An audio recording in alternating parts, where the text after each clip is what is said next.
కృష్ణా జిల్లా గుడివాడలో online cricket betting నిర్వహిస్తున్న ముఠాను రూరల్ పోలీసులు పట్టుకున్నారు. టిడ్కో కాలనీలోని అడ్డాగా చేసుకుని రాధే ఎక్స్చేంజ్ వంటి యాప్స్ ద్వారా బెట్టింగ్ నిర్వహిస్తున్నట్లుగా గుర్తించారు.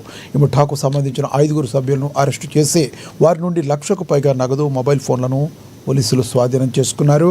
ఈ వ్యవహారంలో మరో 17 మంది బుకీలు, 92 మంది బెట్టింగ్ రాయుళ్ల ప్రమేయం ఉన్నట్లుగా పోలీసులు వెల్లడించారు. గుడివాడ రూరల్ ఎస్ఐ చంటిబాబు గారికి వచ్చిన ఇన్ఫర్మేషన్ మేరకు గుడివాడ మల్లాయపల్లి ఉప పంచాయతీ పరిధిలో టిడ్కో హౌసెస్ లో C-145 బ్లాక్ లో క్రికెట్ బెట్టింగ్ ఆన్లైన్ లో ఆడుతున్నారని మాకు ఇన్ఫర్మేషన్ రావడం జరిగింది. ఆ ఇన్ఫర్మేషన్ మేరకు ఎస్ఐ గారు వారి సిబ్బంది వెళ్ళి అక్కడ రైడ్ చేయడం జరిగింది. మీడియేటర్లతో వెళ్ళి రైడ్ చేయడం జరిగింది. ఈ రైడ్ లో మనకి 5 ముద్దాయిలు స్పాట్ లో దొరకడం జరిగింది.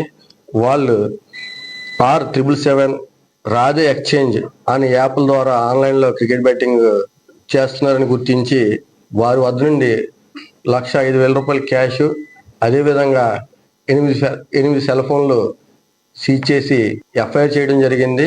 ఈ ఎఫ్ఐఆర్ లో భాగంగా